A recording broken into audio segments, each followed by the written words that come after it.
dan rekan-rekan saya yang terangkum. Sebelum dimulainya presentasi Indonesia dengan judul analisis pembunuhan hak konstitusional sebagai pemilu pemula pada remaja di Panti Asuhan Al-Jamiyatul Wasiliyah Jalan Ismailiyah nomor 173 Kecamatan Medan Area Kota Medan Sumatera Utara. Izinkan kami memperkenalkan diri terlebih dahulu.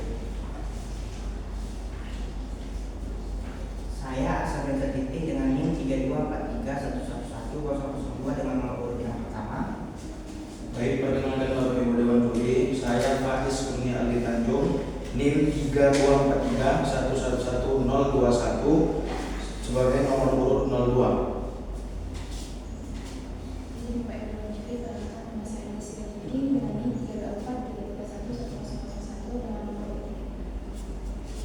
Izin kepada Dewan Juri, kenal saya Nathan Alewao, NIM 3243111016 dengan nomor urut 4. Izin, perkenalkan nama saya Tusan Stajam dengan NIM 3243111080 nomor urut 05. Izin kepada Dewan Juri, perkenalkan nama saya Kifar Barnat Sigurian dengan NIM 3243111008 nomor urut 6. Izin kepada Bapak Ibu Dewan Juri, perkenalkan nama saya Sandra Aulia dengan NIM 3241111014 dengan nomor urut 07. Izin kepada Dewan Juri, perkenalkan saya Sofian Tistiaga dengan NIM 3242110002 dengan nomor urut 08. Sekian perkenalan dari kami. Terima kasih.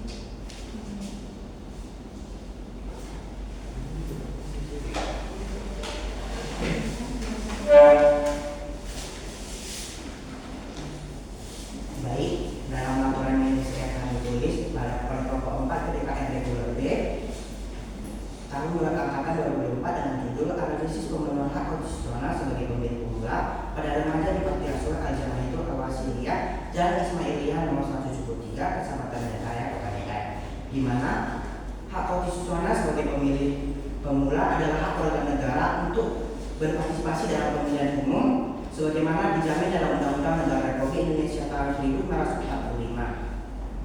Pemenuhan hak tersebut penting diberikan kepada remaja, termasuk remaja di panti asuhan, agar memiliki pemahaman politik dan kesadaran dalam menggunakan hak pilih mereka secara bijak dan bertanggung jawab. Permasalahan yang dikaji dalam bagian ini adalah bagaimana pemenuhan hak konstitusional sebagai pemilih pemula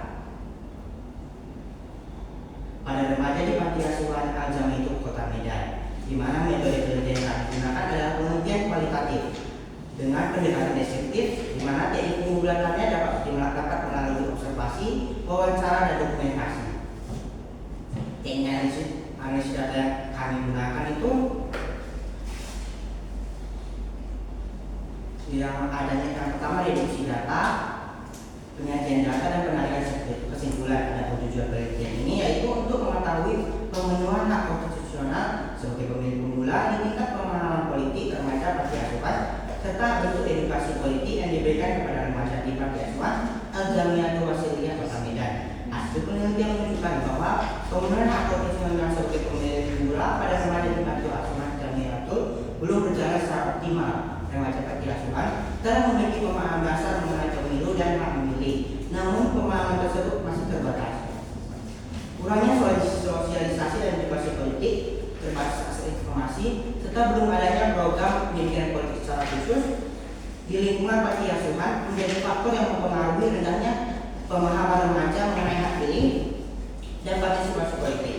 Meskipun demikian, pihak pengurus panti mendukung adanya edukasi politik agar remaja dapat menjadi pemilih pemula yang cerdas, bijak, dan bertanggung jawab. Di mana kata kunci dalam abstrak ini adalah hak konstitusional, pemilih pemula, pendidikan politik, serta Panti Asuhan.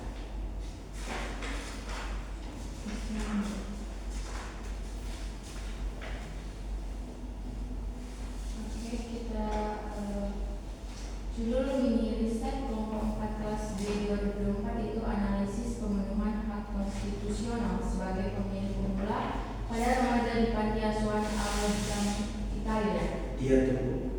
Wasiliyah Jalan Ismailiyah nomor 173 Kecamatan Medan Area Kota Medan. Siapa yang bisa menjawab kenapa kalian memilih judul ini? Saya Bu. Silakan. Izin Bu, perkenalkan saya Pak Istanbul. Di sini saya akan menjawab apa yang menjadi alasan kami untuk memilih tema pada kesempatan mini riset kali ini. Yang pertama, kami ulang bahwasannya judul dari mini riset kami adalah analisis pemenuhan hak konstitusional bagi pemilih pemula, khususnya di Panti Asuhan Al-Jamiyatul Wasliyah Kota Medan yang berada di Jalan Ismailiyah, Medan Area Kota Medan. Yang menjadi penyebab alasan kami untuk memilih judul ini adalah yang pertama, di buku pendidikan politik, kemudian bagian keempat ada yang namanya tentang hak konstitusional. Sebagaimana pembagian dalam pengerjaan mini riset pada bab 4, pada kelompok 4 itu ada yang namanya hak konstitusional. Kemudian apa yang menjadi alasan bagi kami bahwasannya memilih untuk di Panti Asuhan Al-Jamiyatul Wasliyah? Yang pertama, bagi kami panti asuhan ini belum adanya yang namanya pendidikan politik yang baik ataupun yang merata. Kemudian menurut kami di Panti Asuhan Al-Jamiyatul Wasliyah ini sangat memadai dengan adanya kami meneliti.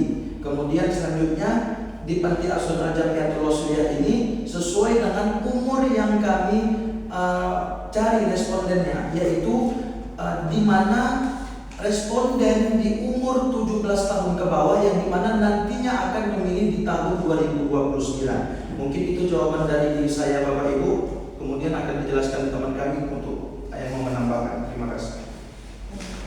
Ada yang mau menambahkan?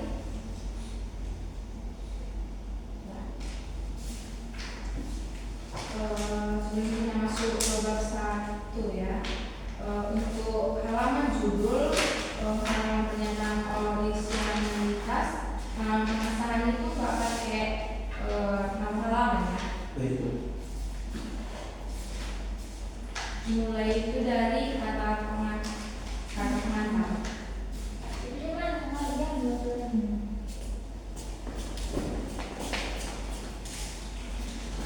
Untuk bagian abstrak ini apakah ada 250 kata atau lebih?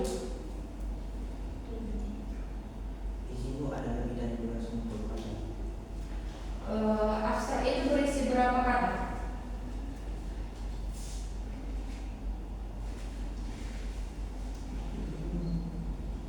Ada bagian judulnya, ada bagian masalah permasalahan dan ada beberapa kata. Iya, jumlahnya di abstrak itu ada berapa kata?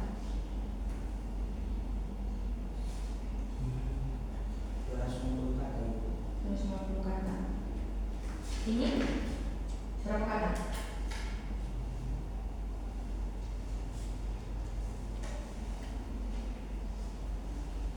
Jadi di bagian abstrak itu 250 kata. Terus di abstrak itu ada apa tadi? Kamu bilang apa aja di abstrak? Ada judul, permasalahan, metodenya, jenis penelitiannya, teknik pengumpulan datanya, dan hasilnya. Singkatnya aja ya. Terus ini kata kuncinya ini kan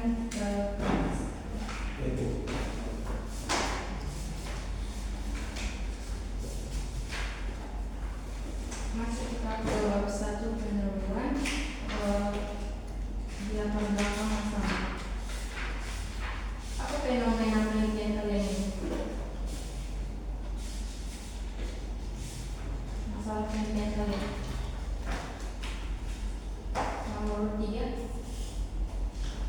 Izin Bapak Ibu Juri membuat pertanyaan.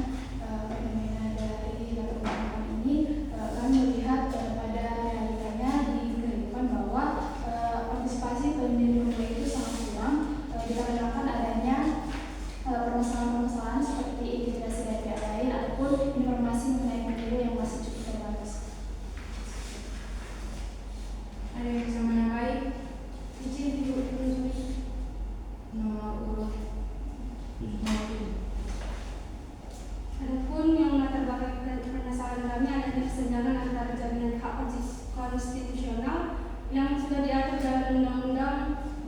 yaitu Undang-Undang Nomor di Indonesia Hak Pemilih dijamin oleh Undang-Undang Nomor 7 Tahun 2017 yang menegaskan bahwa setiap warga negara yang berusia 17 tahun atau sudah pernah kawin berhak untuk memilih. Itulah mengapa kami mengambil panti asuhan Al Jamiatul Wasliyah sebagai lokasi penelitian kami, karena terdapat remaja yang sudah mendekati usia pemilih pemula namun belum mendapatkan pendidikan politik yang memadai.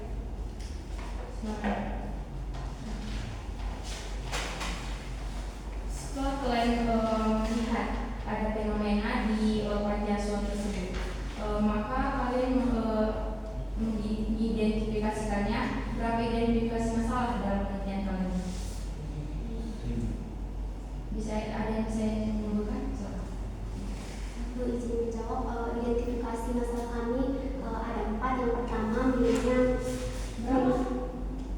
identifikasi masalah Ada 4. Tadi dibilang? iya 5. Yang pertama itu minimnya sosialisasi dan pendidikan politik yang didapat oleh remaja di panti asuhan Al Jamiatul Wasliyah, sehingga pemahaman mereka mengenai pemenuhan hak konstitusional masih terbatas. Yang kedua yaitu terdapat belum adanya sosialisasi dan pendidikan politik yang belum adanya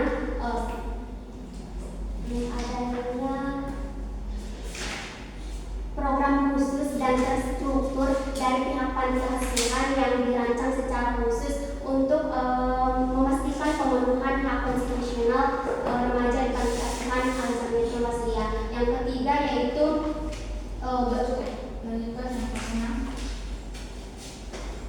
Jadi kemarin yang yaitu yang pertama ada 1 minimnya sosialisasi dan pendidikan politik pada remaja di panti asuhan Al Jamiatul, sehingga pemahaman mereka tentang hak pilih, mekanisme pemilu dan partisipasi politik masih sangat terbatas. 2 masih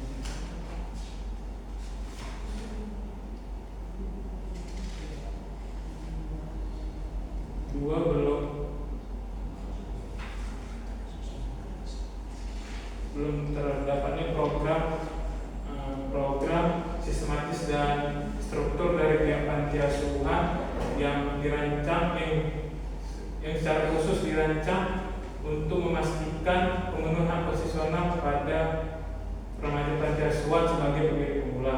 3 belum terbatasnya akses dokumen kependudukan yang lengkap terkhusus KTP yang merupakan sebagai prasyarat utama yang didaftarkan sebagai pemilih dan memastikan hak pilihnya dalam pemilihan umum.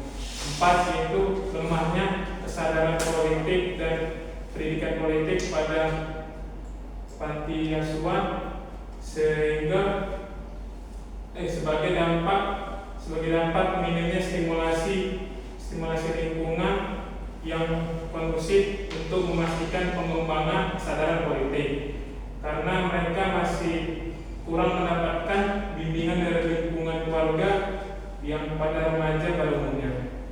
Yang kelima, belum terdapatnya kajian akademis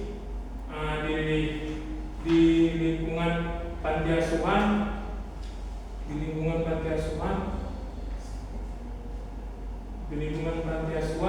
sehingga penelitian ini dapat dijadikan sebagai landasan ilmiah bagi perumusan pengembangan yang lebih inklusif. Terima kasih. Izin Bapak Ibu Dewan Juri, saya ingin menambahkan sedikit jawaban dari teman-teman. Bahwasannya identifikasi masalah, sedikit tambahan yang dijawab dari teman-teman. Jika dilihat saat ini di panti asuhan Al Jamiatul Wasliyah, khususnya bagi para santrinya, mereka itu rentang di usia 15 sampai dengan 17 tahun ataupun di tingkat SMP. Nah, jika dilihat bahwasannya pendidikan politik, khususnya pendidikan pemilih pemula, nanti untuk di tahun 2029 mereka masih sangat minim karena di panti asuhan tersebut akses informasinya masih tidak terlalu menyebar dan mereka juga tidak difasilitasi informasi online ataupun dari handphone sehingga mereka masih menerka-nerka bagaimana akses yang namanya tentang pemilu tersebut. Begitu Bapak Ibu dan Juri, terima kasih. Jadi masalah-masalah yang kalian dapat di panti asuhan itu ada 5 ya? Ada 5 kan? Jadi kalian menentukan kalian tahu ada masalah ada di panti asuhan itu, tentunya kalian melakukan observasi terlebih dahulu. Benar Bu. Di observasi terlebih dahulu, apa sih yang kalian pertama kali kalian lihat dari panti asuhan itu? Yang bisa jawab? Silakan ya. Baik, terima kasih kepada Dewan Juri. Tepatnya kami pertama kali observasi di tanggal 30 April di jam 2 sampai dengan selesai. Jadi kami pertama kali melihat ada berapa orang yang ada di panti asuhan itu, seperti berapakah jumlah anak-anak yang di sana, terlebih kepada pengurus, ketua dan lain-lain. Terus kami juga berkoordinasi dengan ketua bagaimana tentang pendidikan politik anak-anak, apakah sudah cukup memadai atau belum. Nah, kemudian kami melihat apakah di umur anak-anak yang kami butuhkan untuk menjadi pemilih pemula, seperti ternyata kata ketuanya itu mereka masih di umur antara 14 sampai 17 tahun. Nah, itu salah satu jadi bagian dari observasi kami. Kemudian kami melihat kegiatan-kegiatan apa saja yang dilakukan anak panti selama di panti asuhan. Kemudian dari situ kami melihat bahwasanya kami pas untuk mengambil judul ini dan kepada panti asuhan tersebut bahwasanya terdapat ada masalah mengenai pendidikan politik, apalagi sebagai pemilih pemula. Baik, mohon izin Bapak Ibu, tadi Ibu ada menanyakan bagaimana pandangan kalian di awal untuk penelitian kalian. Yang pertama, kami melihat terlebih dahulu bagaimana keseharian santri di panti asuhan tersebut. Ketika kami datang, ketika ingin kami melakukan wawancara observasi, kami akan melihat terlebih dahulu siapa audiens yang akan kami wawancarai. Misalnya kami melihat di situ ada para santri yang dimana umur rentangnya itu di umur 14 sampai dengan 17 tahun. Kemudian sebelum kami melakukan observasi, kami akan bertanya terlebih dahulu kepada mereka, apakah mereka tahu nantinya pada tahun 2029 mereka akan melaksanakan yang namanya pemilu. Dan kami juga ingin bertanya kepada mereka, apakah kalian sudah tahu apa saja yang menjadi hak-hak kalian untuk melaksanakan pemilu mendatang di tahun 2029. Sebelum kami meneliti kepada santri-santri anak-anak panti asuhan di sana, kami juga melakukan observasi terlebih dahulu kepada pengurus panti, yang dimana pada hal ini ada yang namanya Bapak Fadli selaku ketua harian tersebut. Kami bertanya kepada beliau bagaimana kesiapan pemilu ataupun yang namanya pendidikan politik bagi para anak-anak santri di panti asuhan ini. Nah, dapat disimpulkan ketika kami bertanya kemarin, belum adanya pemerataan ataupun pendidikan politik di panti asuhan tersebut, sehingga muncul bagi kami untuk memberikan yang namanya tanda tanya besar. Bagaimana kami bisa memberikan identifikasi masalah sesuai yang sudah kami buat dan memberikan edukasi pendidikan politik nantinya kepada anak-anak santri di Al-Jamiatul Wasithiyah. Terima kasih. Terima kasih berdua. Manusia dan ini terakhir ya. Agar penelitian kalian ini tidak melebar dan fokus dan struktur, berapa kalian batasi masalah?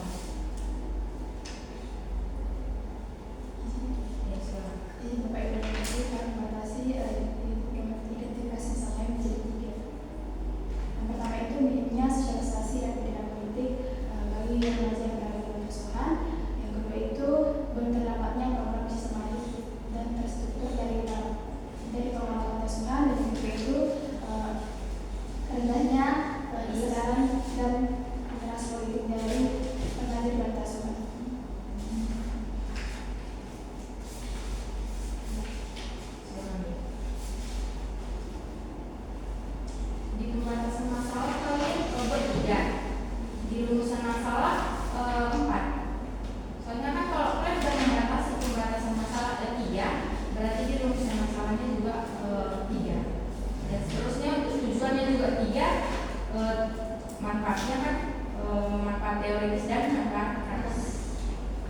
Mungkin dari Ibu itu untuk revisiannya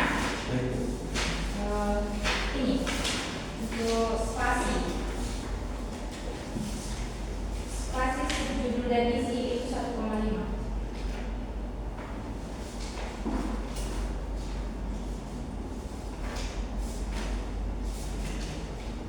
Mungkin sekian dari Ibu untuk Bapak dan Ibu dan Untuk ini mungkin pertama di sini saya menanya itu di latar belakang itu apa yang menjadi state of art atau kemajuan dari penelitian kami? Boleh diulang Pak? Itu apa kemajuan dari penelitian kami? Itu kan di pendahuluan harusnya itu harus ada state of art atau kemajuan dari penelitian kalian dibanding dengan penelitian terdahulu.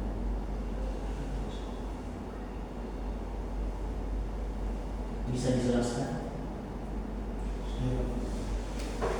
Izin Pak, sebelum saya menjawab pertanyaan dari Bapak, saya akan menjelaskan terlebih dahulu bagaimana terjadinya ataupun terbentuknya latar belakang yang kami buat ini. Yang pertama, latar belakang ini sesuai dengan penelitian kami ini adalah penelitian kualitatif.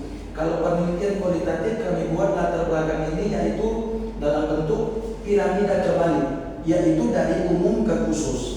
Jika kami tentukan di latar belakang yang sudah kami buat, yang pertama kami akan membuat latar belakang dimulai dari yang umum terlebih dahulu, yang di internasional. Sebagaimana hak asasi manusia, terutama hak konstitusional tentang pemilih itu diatur dalam DUHAM pasal 21 ayat 1 yang mengatur tentang hak pemilih pemula. Kemudian mulai mengerucut ke di Indonesia.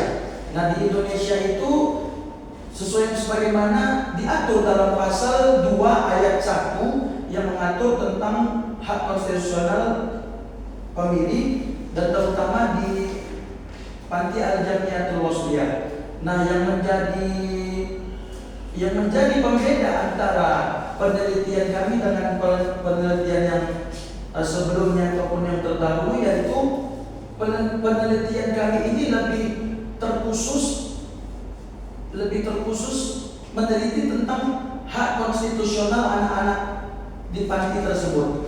Nah, yang menjadi penelitian yang lebih relevan lagi bahwasanya penelitian kami ini Pak mengkaji tentang bagaimana hak-hak tersebut ataupun hak pemilih tersebut, hak pemilih di panti asuhan tersebut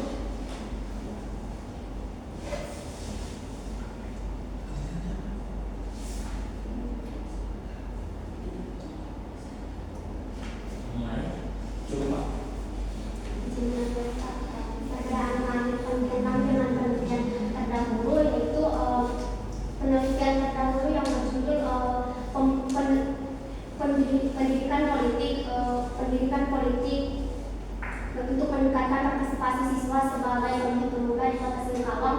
Yang menjadi perbedaannya yaitu terletak pada fokus penelitian dan lingkungan penelitian, yang dimana penelitian yang terdahulu berfokus pada lingkungan siswa dan sekolah yang mendapatkan akses pendidikan formal. Sedangkan penelitian kami berfokus pada siswa di lingkungan panti asuhan yang memiliki keterbatasan akses formal. Terima kasih.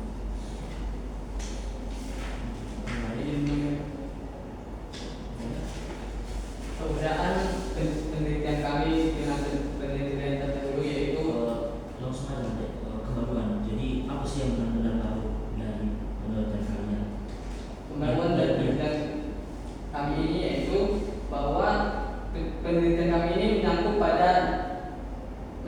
pada remaja di panti asuhan. Nah, di remaja panti asuhan ini kan yang tidak memiliki keluarga atau tidak memiliki keluarga lagi karena ditampung, Pak.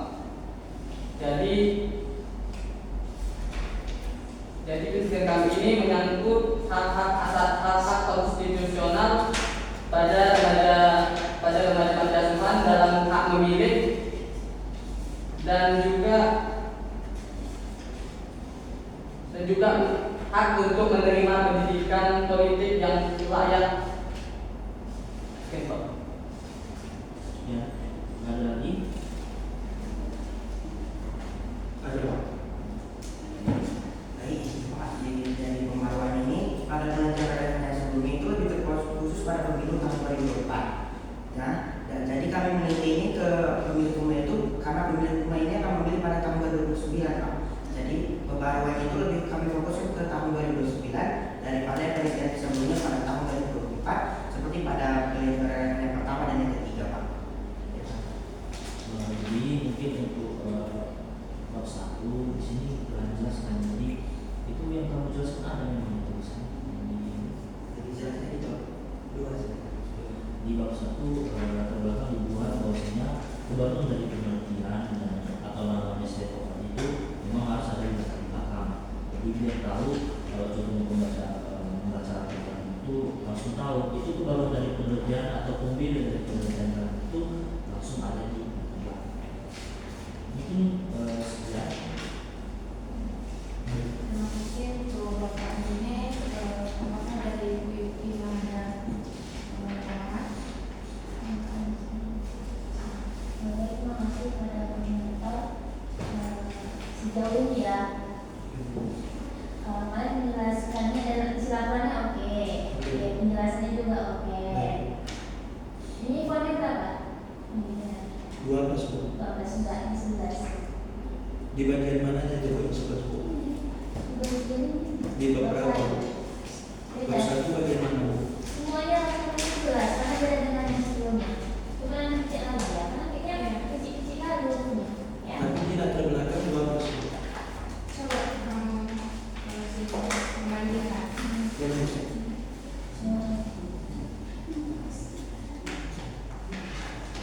Yang di latar belakang ini saya yang buat Bu.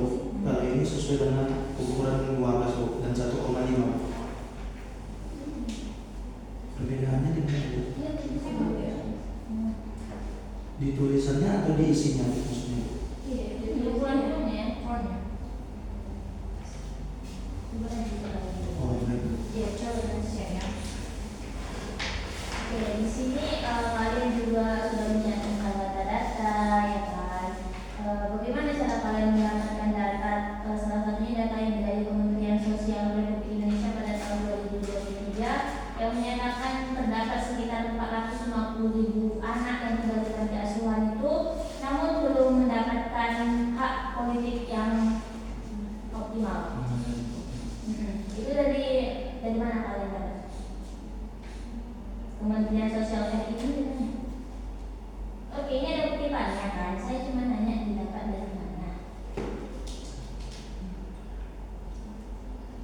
Paham kan maksudnya kan? Dari jurnal, dari jurnal siapa? Silitonga, aku dari siapa?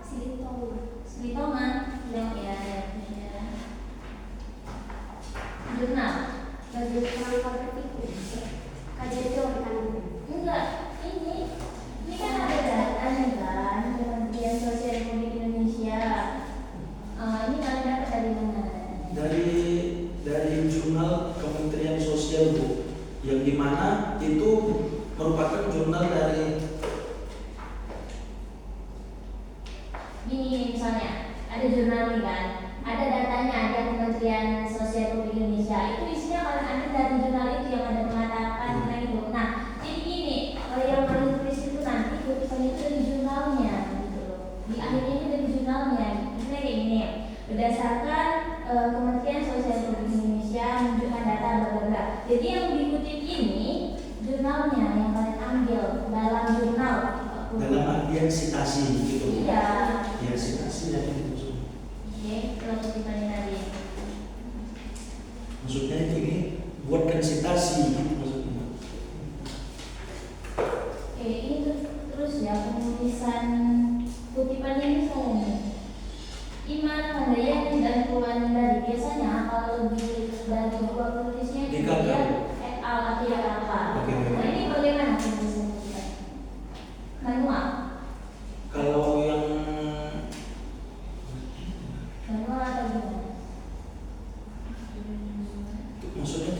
kami tidak menggunakan ini Bu, tidak menggunakan Jadi namanya manual Bu. Sehingga kami mengutip namanya, nama petulisnya, baru kami buatkan tahun dan isinya itu, tidak menggunakan pandele. Untuk kedepannya itu jangan manual ya, Baik, karena Bu. ini bisa nggak terdeteksi dianya Baik, Bu. kalau bisa dari laporannya, ya. Jadi belajarlah praktik menteri karena nanti semester selanjutnya itu kan akan membuat proposal, itu nanti harus membuatkan dulu ya. Baik. Karena ini penulisan urutannya salah. Oke, untuk pembatasan masalahnya ini kan kalian tadikan ke poin. Nah, saran saya pembatasan masalahnya itu sesuaikan aja dengan judul. Jadi biar rumusan masalahnya tetap bisa digunakan yang 4 ini, ya. Jadi buatlah pembatasan masalahnya itu mengenai pemenuhan hak konstitusional sebagai pemilih pemula pada remaja panti asuhan Al-Jamiyatul Wasiyah. Selesai. Baik, Bu. Jadi mau seperti kalimat itu. Hah? Seperti kalimat pembatasan. Iya, nggak usah ke poin pembatasan masalah. Baik Bu. Oke. Itu saja dari saya kembalikan kepada koordinator. Terima kasih Bu Ima. Untuk bab 1 selesai, kita masuk ke bab 2 kajian bersama yang akan diuji oleh Pak Beni. Oke, baik. Mungkin dari tulisan sudah bagus, tapi mungkin ada beberapa revisi. Di sini mungkin langsung pertanyaan kepada Tilhor bisa. Jadi itu hak konstitusional itu apa? Konstitusional itu merupakan hak yang terdapat dalam konstitusi dan merupakan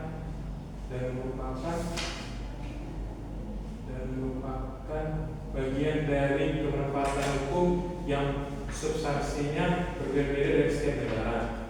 Dan hak ini mencakup tentang mendapatkan pendidikan, kesempatan kerja, kebebasan beragama, serta akses terhadap perlindungan sosial. Dulu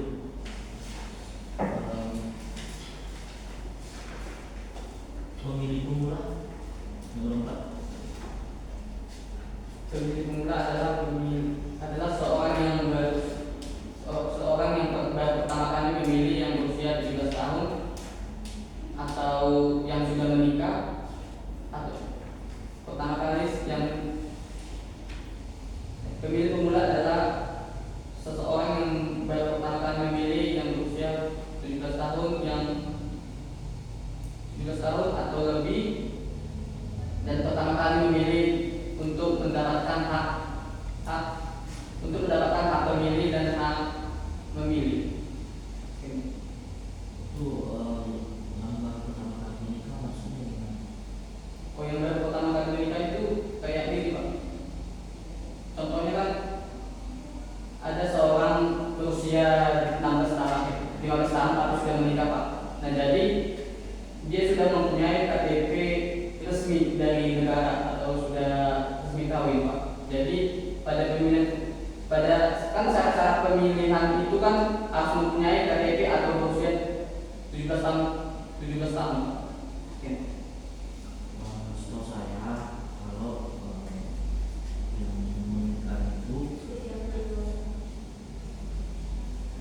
yang menikah itu biasanya tidak masuk di dalam kategori kecuali sudah sesuai dengan umur. Tapi yang disampaikan itu dari 16 tahun atau mungkin ke bawah itu kalau menikah mereka untuk masuk dalam pemilih pemula. Jadi bisa lebih dijelaskan itu maksudnya gimana?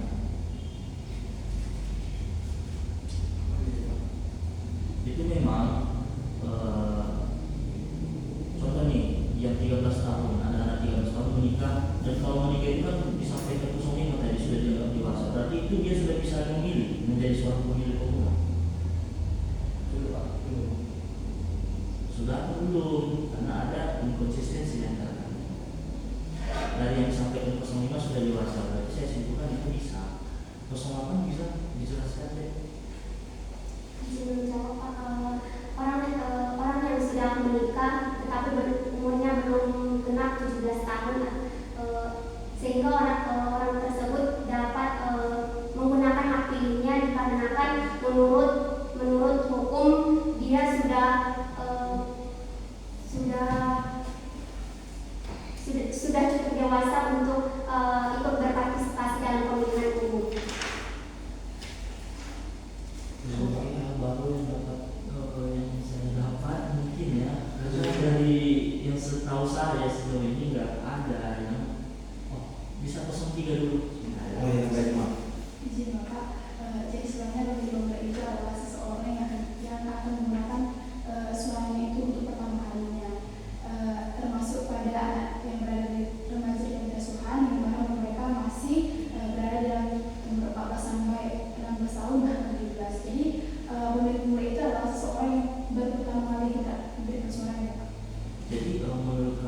Irfan bisa dijelaskan juga bagaimana pemilik pemula?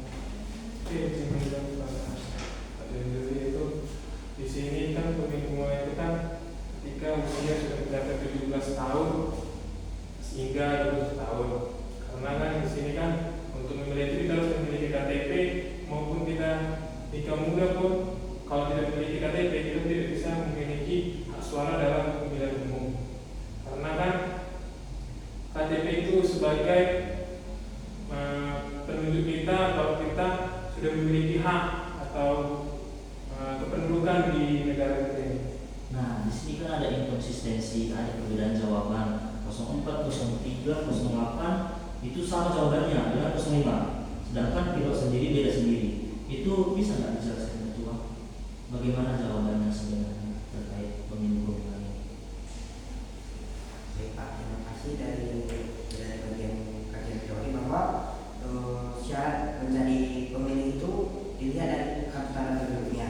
Karena kartu tanda penduduk itu memenuhi surat yang resmi dari pemerintah. Jadi kalau orang yang belum genap 17 tahun tapi sudah menikah mungkin bisa memilih melalui hukum-hukum adat Pak. Karena mungkin hukum adat menyatakan bahwa orang yang memiliki niat atau yang sudah menikah itu sudah disahkan menjadi dewasa. Jadi mungkin pemilih pemula itu bisa dijadikan tidak hanya menggenap 70 tahun atau meningkat kartu tanda penduduk saja, tapi juga bisa dari mereka sudah bertanggung jawab bahwa memilih untuk sudah menikah itu memiliki menjadi orang yang sudah dewasa. Terima kasih. Oke, baik. Timbul pertanyaan, kamu paham nggak? Enggak, saya tanya dulu. Judul kamu apa? Judul Indonesia. Analisis permohonan hak konstitusional sebagai pemilih pemula pada remaja di Partai Suami. Ajarnya itu bahasa India dari Ismailia nomor 173 Kecamatan Denaraya Kota Medan. Oke, baik. Ini kan di sini analisis pemenuhan hak konstitusional, bukan analisis pemenuhan hak adat atau hak hukum adat. Dan di sini kita nggak bahas terkait hukum adat kalau contohnya yang seperti yang kamu jelaskan. Berarti nomor 1, nomor 3, nomor 4, nomor 8 dan nomor 5 jawabannya sama dan beda dengan itu. Oke, baik, mungkin bisa dijelaskan. Terima kasih kepada Bapak yang sudah mengirimkan saya. Izin Pak, saya mungkin sedikit menambahkan dan sedikit memperbaiki maupun mengoreksi jawaban-jawaban dari rekan saya, karena seyogianya yang namanya presentasi kelompok adalah saling membenarkan dan membaikan. Izin Pak, yang dimaksud dengan pemilih pemula itu adalah seseorang yang dimana rentang umur bisa dikatakan 14 sampai dengan 17 tahun, yang dimana ia akan memilih nantinya ketika ia sudah berada di umur 17 tahun ataupun ia sudah menerima yang namanya KTP. Karena KTP itu bisa didapatkan ketika di umur 17 tahun. Nah, ketika seseorang pemilih pemula sudah berada di umur yang di 17 tahun, ia akan mendapatkan KTP dan ada yang namanya DPT, daftar pemilih tetap. Nah, mungkin yang dimaksud dengan teman kami tadi Pak, bahwasannya yang menikah itu di mana seseorang yang mungkin sudah menikah di umur 15 atau 16 tahun dan nantinya ia akan mendapatkan KTP di umur 17 tahun. Dalam artian ketika dia belum berumur 17 tahun itu ketika dia menikah muda, contohnya Pak, 15 sampai dengan 16 tahun. Nah, contoh dalam waktu dekat ketika ia di tahun 2029 status dia sudah menikah Pak, dan dia berumur 17 tahun. Mungkin yang dimaksud dengan yang baru menikah tersebut adalah ia sudah memegang KTP di umur tersebut dan ia bisa memilih. Nah, kembali lagi dengan judul kami adalah analisis hak konstitusional, yang dimana di pemilih pemula di panti asuhan memang benar bahwasannya rentang umur itu di umur 14 sampai dengan 17 tahun. Ketika tadi Bapak bertanya kepada rekan kami bahwasannya apakah mereka sudah bisa memilih, benar tadi yang dikatakan dengan rekan kami 03, mereka baru bisa memilih ketika mereka sudah mendapatkan KTP ataupun EKTP nantinya di tahun 2029. Nah, ketika kami lihat kemarin riset kemarin, mereka ada yang berumur kisaran 15 tahun. Kemungkinan besar nantinya di tahun 2029 mereka sudah mendapatkan KTP dan umur mereka sudah 17 tahun dan mereka bisa memilih. Mohon izin Bapak Ibu Dewan.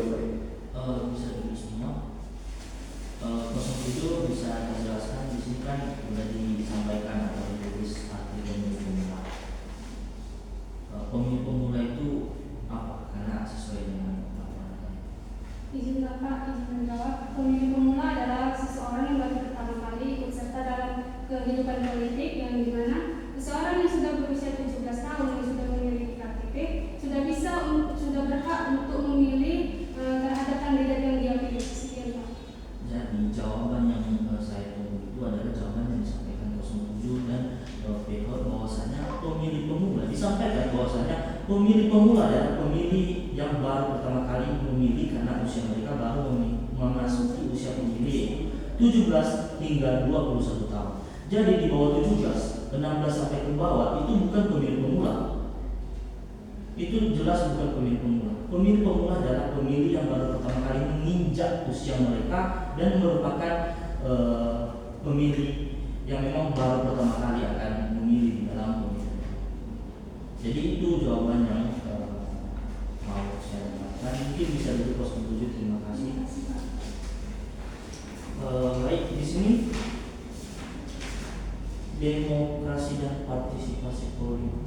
Mungkin demokrasi ada yang tahu kesemuanya. Demokrasi dan partisipasi politik itu bagaimana sih dari penjelasan di kajian yang dilakukan? Baik, terima kasih. Untuk demokrasi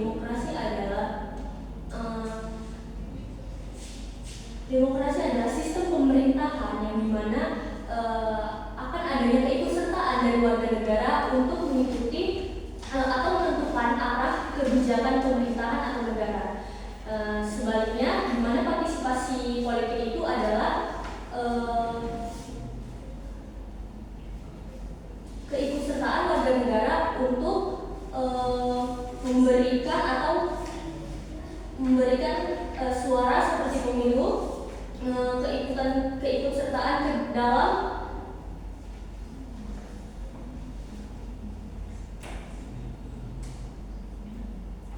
menentukan atau mengusulkan kebijakan yang akan disahkan oleh negara. Seperti itu Pak.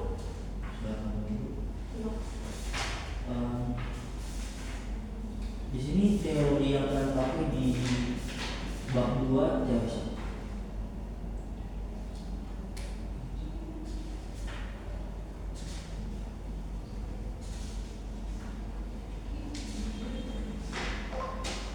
Teori satu yang akan dipakai di bab 2 sebagai visual analisis untuk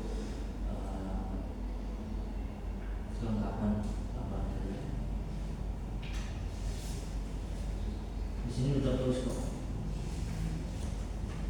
Yang buat bab 2 siapa?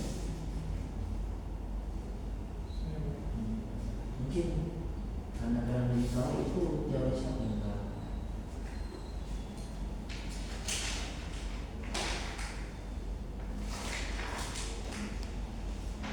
Di sini ada loh. Paling apa sih? Izin menjawab Pak,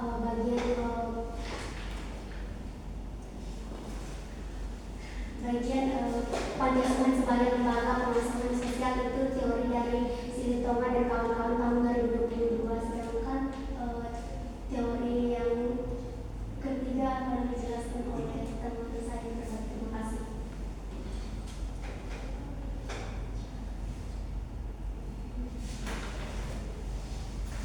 Oke, teori yang tentang demokrasi dan partisipasi politik itu kami mengambil dari Asta dan Gilin tahun 2000.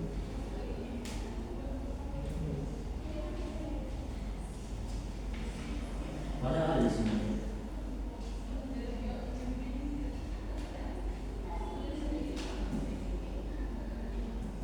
Coba ya, bisa lihat teori itu apa. Terus teori itu kan benar terakhir. Jadi di sini ada sih kan teori semua. Aku nggak tahu ini memang benar-benar teori yang akan pakai. Itu teori kan itu teori konstitusionalisme. Itu bagaimana sih? Itu memang para ahli itu atau bagaimana? Ini enggak ada kan? Bisa 04 kan yang berubah itu bagaimana sih terkait penanggapan teori konstitusionalisme? Karena itu teori itu yang nanti yang bisa menjawab apakah dari hasil penelitian kalian itu teori itu bisa menjawab atau bisa berbanding terbalik dengan hasil penelitian.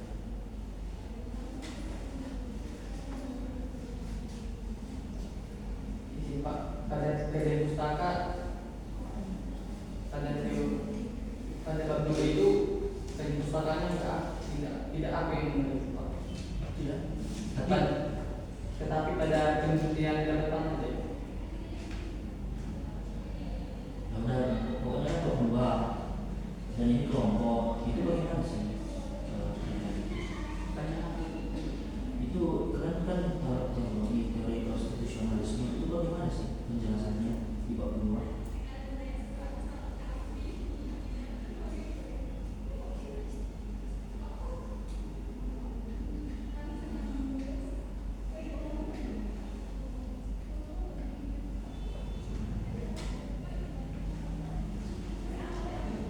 Bagaimana ya?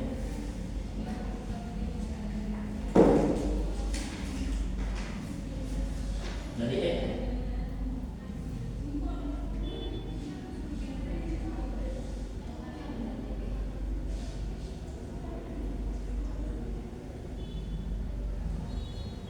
Izin Pak, itu kan mengenai teori konstitusional itu kan kami ambil kan dari jurnal. Nah, dalam jurnalnya itu terdapatlah teori konstitusional itu yang mencakup judul kami, sehingga kami meletakkan itu pada dari pustaka yang pertama. Terdapat dalam jurnal.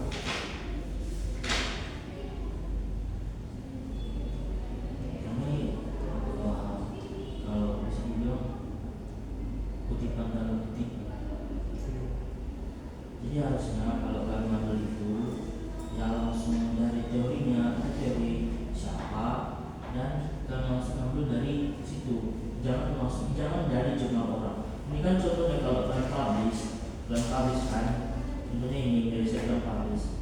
Kalau kalian publish, jadi yang orang yang ngutip nanti, yang mungkin saya ngutip atas nama yang ini Asar Ginting. Jadi kata Asar Ginting, teori konstitusionalisme ini adalah ini. Jadi kutipan dalam kutipan, enggak langsung enggak saya ambil dari teori konstitusionalisme langsung. Mungkin silakan dulu. Jadi salah satu revisi juga bisa di ini.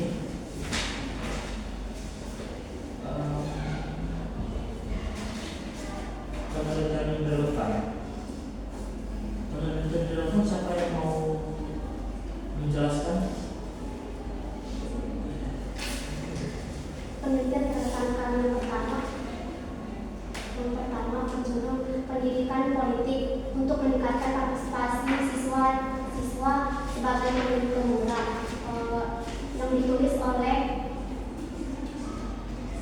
Hasanah Sulhan tahun 2023, yang dimana penelitian ini membahas mengenai pendidikan politik di lingkungan sekolah melalui pembelajaran PPKN, diskusi, sosialisasi, dan organisasi yang berkaitan dengan nilai-nilai demokrasi. Adapun persamaannya yaitu terletak pada sama-sama membahas mengenai pemenuhan hak konstitusional dan pendidikan politik, dan perbedaannya terletak pada fokus penelitian dan lingkungan penelitian yang dimana penelitian terdahulu menekankan pendidikan politik di lingkungan sekolah yang mendapatkan akses formal, sedangkan penelitian kami lebih berfokus pada lingkungan remaja panti asuhan yang memiliki keterbatasan akses formal. Jurnal yang kedua yaitu berjudul pendidikan politik pemilih pemula melalui politik digital untuk meningkatkan partisipasi politik di Kota Semarang, yang ditulis oleh Munandar dan kawan-kawan tahun 2026, yang dimana penelitian ini menjelaskan mengenai pemanfaatan media digital untuk meningkatkan pemahaman remaja dalam pendidikan politik. Adapun persamaannya terletak pada sama-sama menggunakan pendekatan pendidikan politik dan penggunaan penggunaan akses informasi dalam pemenuhan hak konstitusional. Adapun perbedaannya terletak pada penelitian yang terdahulu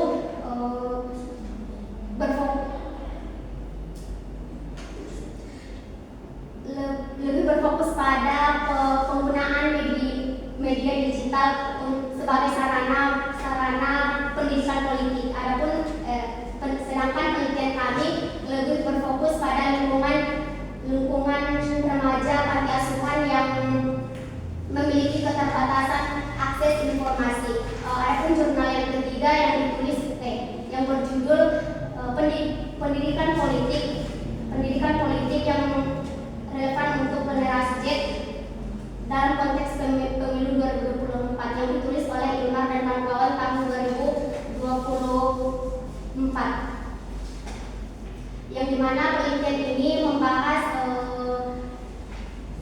pemanfaatan media digital sebagai yang menarik, pemanfaatan media digital yang menarik dan sesuai dengan generasi muda dalam meningkatkan pemahaman pendidikan politik. Adapun persamaannya terletak pada sama-sama membahas pendidikan politik, menekankan pentingnya pendidikan politik dan akses informasi dalam pemenuhan hak konstitusional. Adapun perbedaannya terletak pada penelitian terdahulu lebih menekankan pada penggunaan media sosial sebagai sarana pendidikan politik, sedangkan penelitian kami berfokus pada lingkungan remaja yang memiliki keterbatasan akses dalam mendapatkan informasi mengenai hak pilih dan tata cara pemilih dalam pemilihan umum. Sekian jawaban dari saya. Terima kasih, Pak. Terima kasih. Yang buat kerangka berpikir siapa? Saya, Pak. Ya, duduk. Bisa dijelaskan 04 bagaimana kerangka berpikir?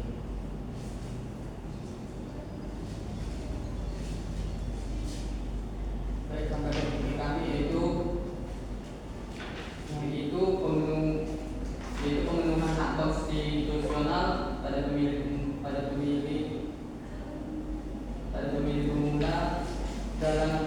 sebagai pemilih pemula pada remaja panti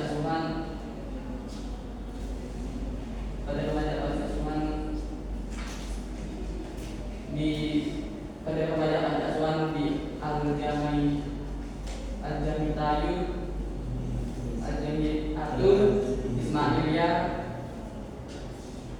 di Kota Medan, yaitu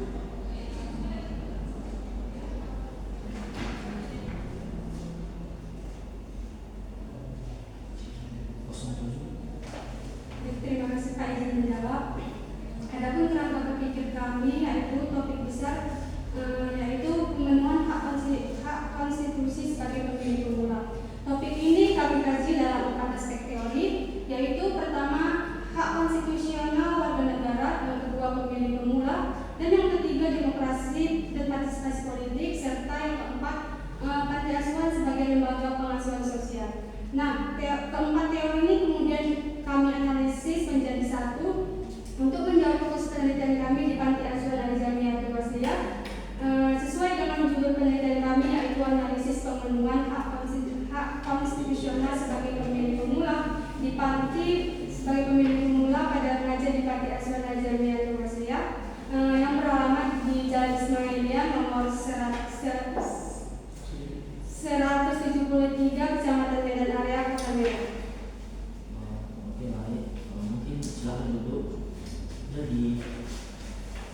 Jadi dari jawaban yang kamu sampaikan itu, cuman saya nggak tahu dari arahnya kemana. Saya kira dari atas, dari bawah ke atas, atau dari samping ke sini, atau dari samping sana ke sini, atau dari sini ke sini. Soalnya nggak ada tanda panah. Kami nggak tahu mau kemana. Di sini nggak ada tanda panah. Bisa dia dari bawah ke atas, dari samping sini ke sini, dari samping sini ke sini. Jadi kami nggak tahu. Jadi mungkin kalau ada revisi dari komisi lain nanti juga ini dibuat tanda panah biar tahu fokusnya dari mana. Ini bisa ke bawah, ini langsung ke samping sini, atau nggak tahu, atau bisa langsung umpan-umpannya ke bawah, langsung jatuh ke bawah sini.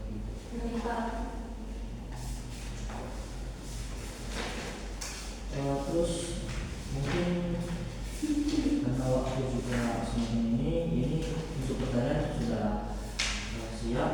Mungkin ada di sini juga terkait ini spasi, saya nggak tahu ya gimana spasinya. Terus di sini juga nggak menjorok-jorok ke dalam, bisa diatur kembali.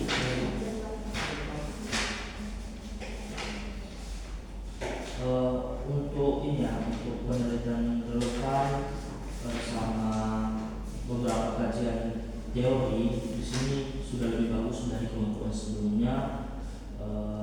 Saya tahu dari visi dari yang lain, cuma saya lebih suka dengan laporan ini. Cuman ada beberapa kayak seperti yang disampaikan Ibu Ima tadi, ini kan dibuat model aja, kalian belajar model. Karena kan sebentar lagi kan semester 5 jadi supervisor. Nanti jangan sampai malu kita cari adik kita. Terus untuk teori tadi, teori wajib dicari untuk memaparkan atau membandingkan dengan hasil penelitian nantinya. Di setiap ini kan pemulakan. Di paragraf ini, paragraf itu membuat jadi menurut kelompok kami atau menurut penulis pemilih pemula adalah mungkin sekian. Kalau ada revisi atau pertanyaan dari Ibu Dewan Juri, silakan. Saya kembali kepada Ibu Koordinator. Terima kasih kepada Bapak Dewan Penguji. Apakah Ibu Ima ada tambahan?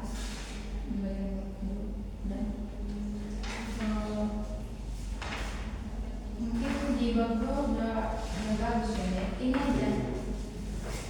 Ini maksudnya ada pun jurnal referensi pertama yang harus digunakan adalah sebagai berikut. Di sini kalian buat kayak gitu. Setelahnya nggak ada lagi. Mungkin ini dihapus saja. Karena kan ada pun jurnal referensi pertama. Kedua, ketiga mungkin dihapus saja. Mungkin sekian di bab 2, kita kembalikan ke bab 3 yang akan diuji oleh Ibu. Terima kasih kepada koordinator. Selanjutnya kita akan berpindah menjadi penelitian. Coba mau nomor urut 2. Apa itu desain penelitian?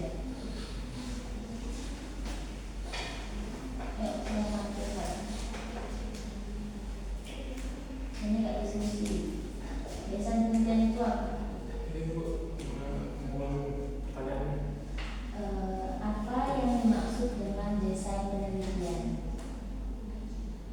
Lihat ke saya, yang tanya. Desain penelitian itu apa?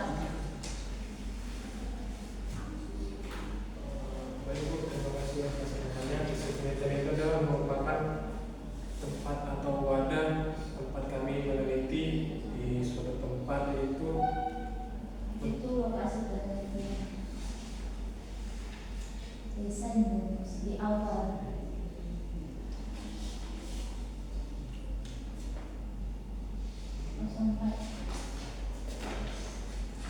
Desain penelitian adalah gaya. Desain penelitian adalah tata cara atau langkah-langkah dalam meneliti suatu penelitian. Ada yang mau menanyakan?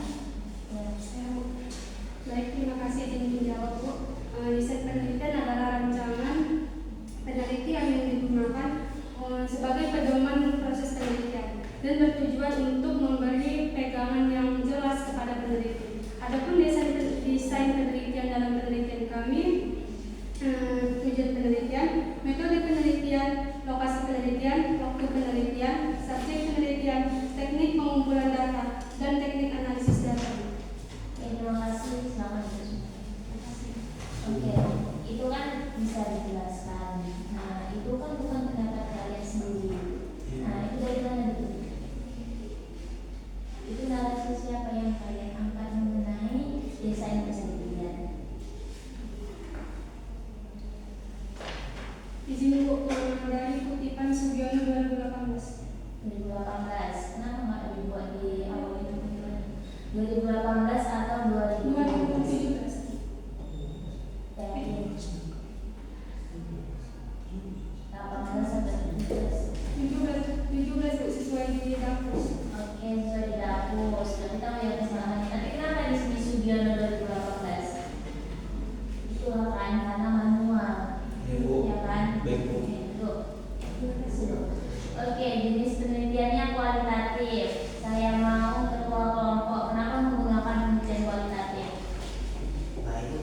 Sekarang penelitian kuantitatif ini adalah penelitian yang mengarah fenomena atau fenomena yang dimana penelitian itu instrumennya, Bu. Jadi kami akan sebagai instrumennya itu datang ke lokasi penelitiannya itu tepatnya di Jamaica itu dan menganalisis dengan teknik itu adalah observasi dan wawancara.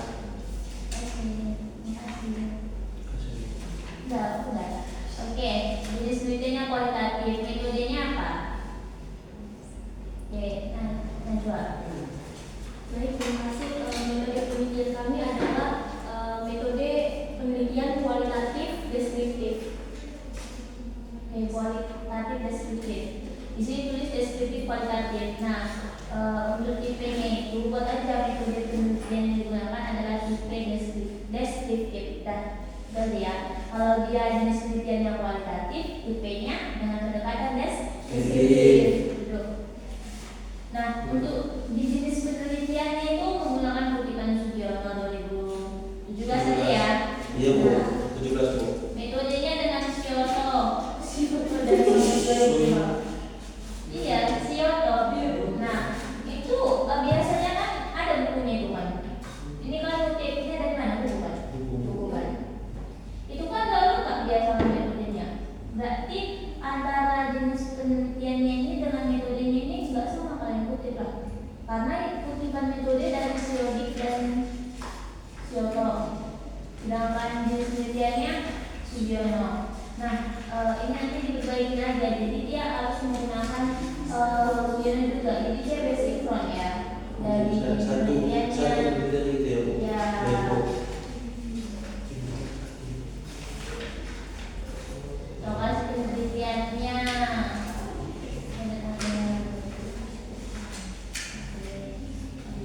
Waktu penelitian ya, waktu penelitian coba nomor urut 04.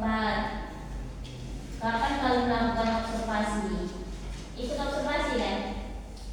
Oke, kapan observasinya? Kapan? Tanggal 30 Mei. Oke, 30 Mei. 30 April 2006 pukul 2 siang sampai selesai. Tunggu, yang saya tanya nomor berapa? 4. Semuanya di nomor 4 berarti. Terus untuk melakukan wawancaranya, waktu melakukan wawancaranya kapan? Waktu melakukan wawancara tanggal Waktu pukul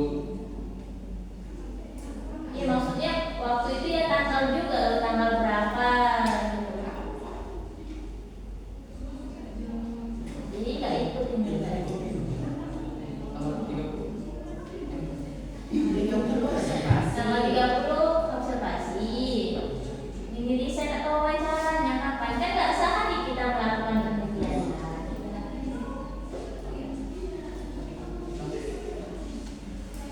Ayo aku ikut penelitian ya. Kira-kira tanggal berapa melakukan wawancara? Tidak, Bu, itu tanggal wawancara kami tanggal 14 Mei jam 10 sampai jam 2.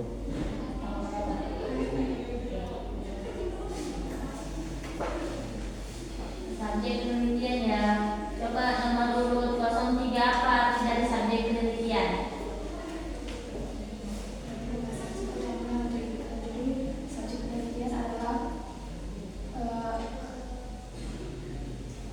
Subjek penelitian adalah suatu objek yang akan diteliti ketika dilakukan penelitian. Subjek atau Subjek semua objek. Subjek penelitian kami adalah Arti subjek itu apa? Arti subjek penelitian.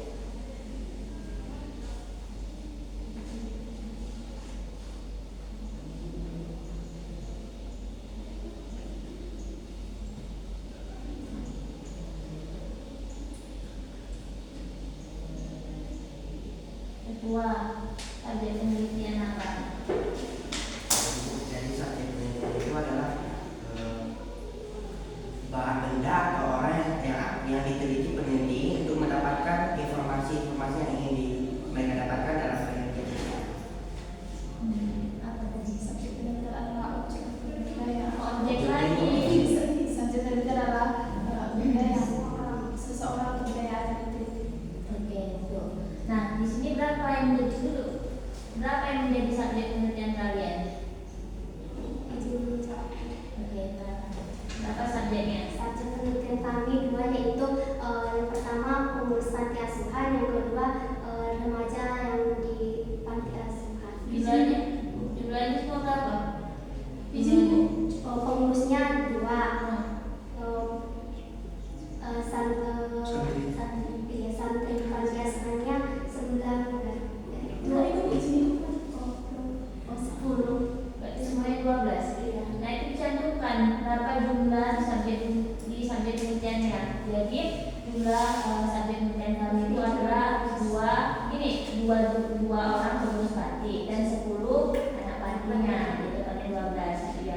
kasih Bu, izin menjawab. Adapun variabel dalam penelitian kami adalah pemenuhan hak konstitusional sebagai pemilik pemula. Oke, Bu. Tapi nggak sesuai ya, dulu. Nggak sesuai yang kalian jelaskan dengan yang kalian tulis. Karena di sini variabel penelitian pada penelitian adalah remaja yang tinggal di panti asuhan Al-Jamiah Al-Wasiyah yang termasuk kategori pemilik pemula. Tadi yang dijelaskan itu tentang pemenuhan hak konstitusional sebagai pemilik pemula. Jadi sebenarnya berdasarkan diskusi kita sebelumnya itu apa yang menjadi variabel penelitian? Ya apa yang sebenarnya? Sebenarnya menjadi variabel penelitian kita adalah yang judul kita angkat itu. Oke, jadi kenapa di sini ditulis yang lain-lain? Siapa yang mengerjakan? Saya Bu. Dia bisa jawab, tapi yang dia tulis lain. Oke dulu. Nah, jadi kalau tadi variabel penelitian itu adalah sesuai judul kita, nah di definisi operasionalnya itu kita jelaskan. Nah, jadi penelitian kami akan mendalami tentang ini. Nah, sesuai judulnya itu kan jelaskan apa-apa aja. Karena penelitian kali ini kan hanya fokus pada pemenuhan hak konstitusional itu pada hak politik, ya kan? Karena kan ada hak sipil, ya kan? Hak ekonomi, sosial, budaya. Tapi kali ini fokus pada hak politiknya, makanya perlu dijabarkan dari variabel nanti ya. Bu. Jenis dan teknik pengumpulan data. Nah ini jenis data menurut Sari dalam Sugiono. Ini gimana maksudnya? Karena kan yang kalian kutip tadi itu kan dari Pak Sugiono pendapatnya. Coba siapa bisa jelaskan mengenai jenis data? Pak Is jelaskan Pak Is jenis data. Apa yang maksudnya menurut Sari dalam Sugiono 2018?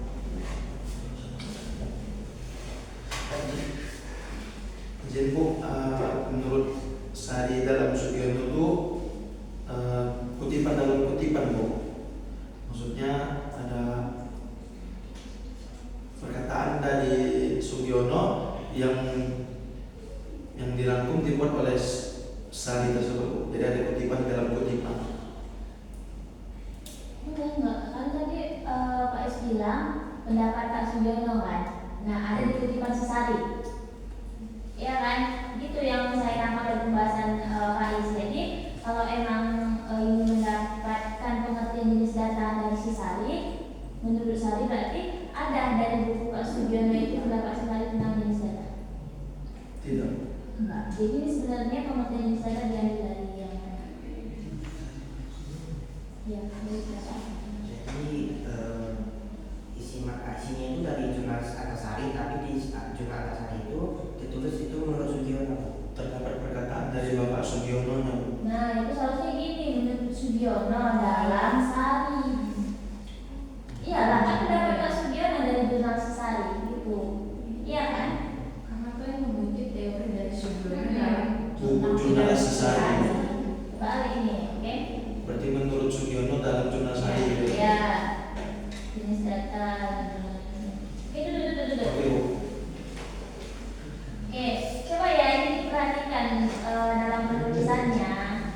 Ini kan menurut Sari kan baik. Jadi menurut Sugiono dalam Sari jenis data adalah data yang diperoleh berdasarkan cara atau teknik pengumpulannya dalam penelitian.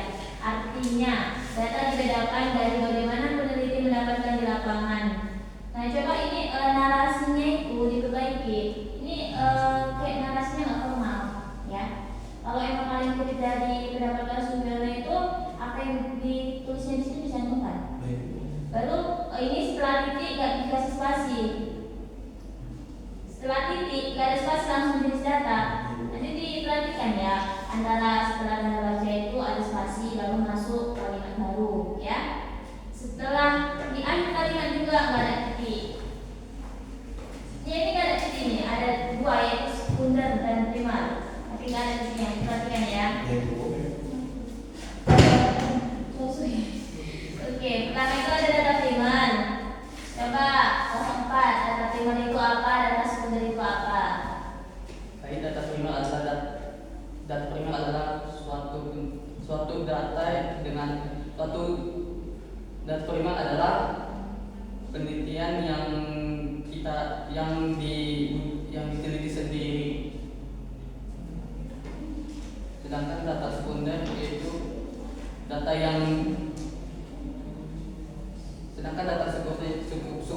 sekunder yaitu data peneliti lain kita ambil. Contoh data primer kayak mana? Contoh data primer. Contoh data primer kayak penelitian ini. Iya, itu penelitian. Penelitian kami, penelitian AstraZeneca tentang analisis pemenuhan hak. Enggak, yang menjadi data primer kalian siapa?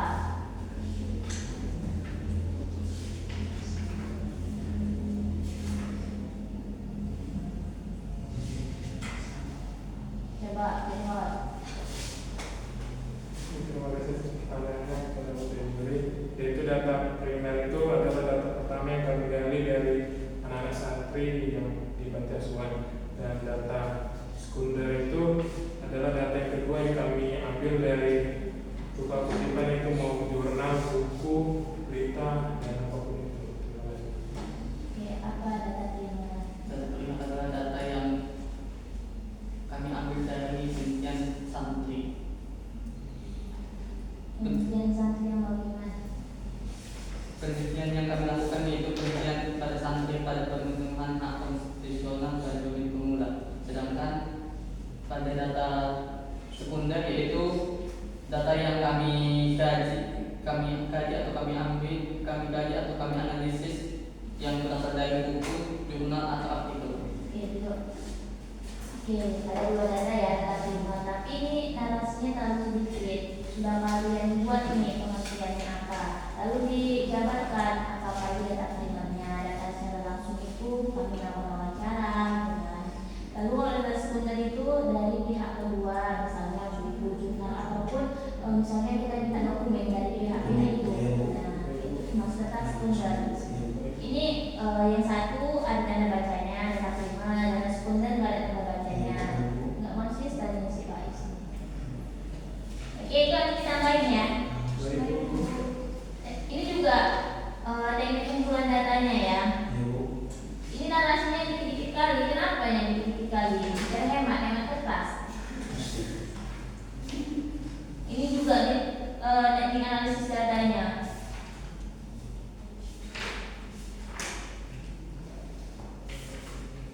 Ini nanti untuk teknik kumpulan datanya itu observasi dulu, observasi, wawancara, baru dokumentasi, ya kan? Ini kalian mau observasi, ya? Ada observasi kan? Oke, ada. Berarti ada nomor observasinya. Oke, ada ya Bu.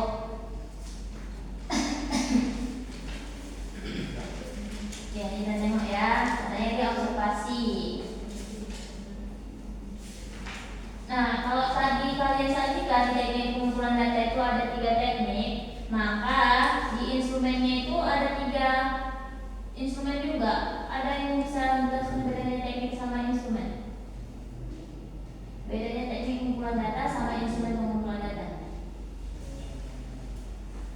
Siapa yang mau jawab? Apa itu teknik pengumpulan data dan apa itu instrumen pengumpulan data? Ya. Izin menjawab, teknik pengumpulan data itu adalah cara kita ketika mengumpulkan ataupun menggali data. Sedangkan kalau instrumen itu adalah alat-alat yang digunakan ketika hendak memperhatikan. Oke, terima kasih dulu. Bisa ya dijelaskan, tapi di sini nggak dicantumkan. Jadi kalau tadi tekniknya ada 3, instrumen juga ada 3, jadi dijabarkan lagi ya. Baik Bu. Apa aja lah instrumennya, alatnya? Enggak, Faiz. Apa aja instrumen pengumpulan data yang digunakan? Yang pertama. Enggak mau diskusi. Apa instrumen pengumpulan data yang digunakan? Instrumen pengumpulan datanya Bu ada wawancara Bu. Oke, enggak, itu teknik. Ini Bu.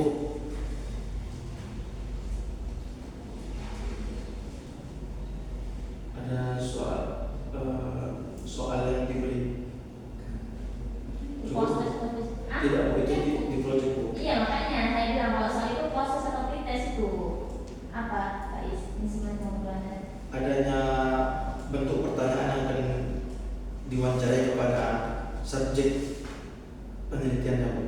Oke, itu satu. Lalu Kemudian adanya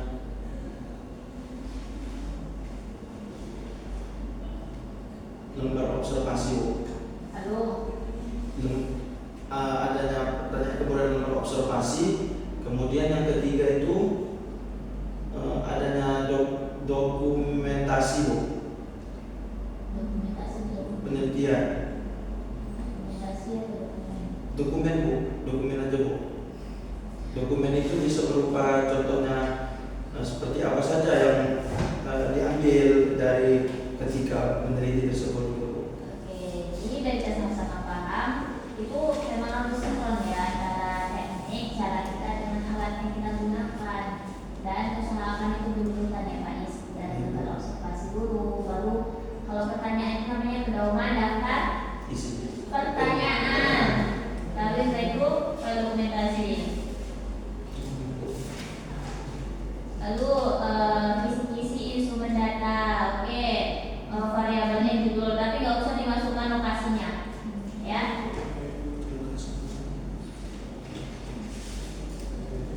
Ada berapa digunakan di sini indikatornya?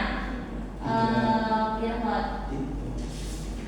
Kayaknya ini semua si Firhot ini semua mau menjawab. Firhot yang saya tanya, Firhot.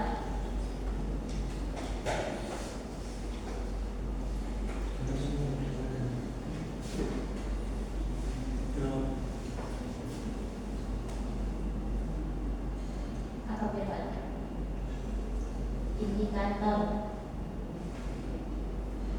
Kita mau meneliti nih, ya kan? Apa aja kira-kira yang kita teliti? Indikatornya apa aja?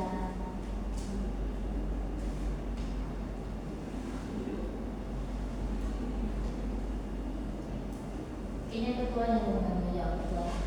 Itu indikatornya itu yang pertama itu pemahaman awal hak konstitusional, yang kedua kesiapan dan sikap pemilih pemula, dan yang ketiga itu partisipasi dan tanggung jawab politik.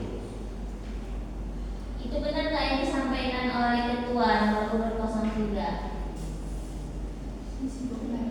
Benar? Yakin? Oke, coba nomor urut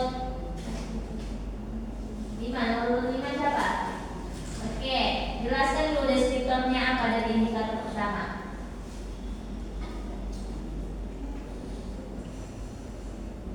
Dia indikatornya pemahaman hak konstitusional. Ada 3 deskriptor.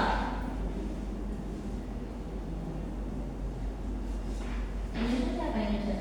Oke, bisa. Oke, coba. Adapun deskriptor pertama dari indikator yang pertama itu pemahaman awal pemilu.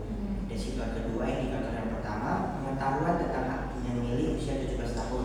Deskriptor yang ketiga indikator yang pertama kesadaran sebagai pemilih pemula. Deskriptor pertama indikator yang kedua kepercayaan diri menghadapi pemilu. Deskriptor kedua indikator yang kedua perasaan terhadap hak pilih. Deskriptor ketiga indikator kedua kepercayaan diri dalam menentukan pilihan. Deskriptor pertama adalah indikator yang ketiga kesadaran tanggung jawab sebagai warga negara. Deskriptor yang kedua indikator yang ketiga pandangan terhadap pentingnya pemilu. Deskriptor yang ketiga indikator yang ketiga kesediaan untuk berpartisipasi dalam pemilu, dan deskriptor yang keempat indikator yang ketiga itu upaya meningkatkan kesiapan pemilih pemula. Oke, terima kasih. Nggak mati ya ternyata.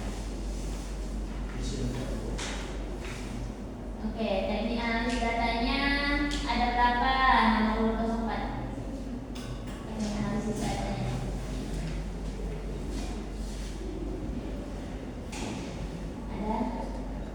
Ada 3 itu teknik analisis datanya. Apa aja? Pertama, teknik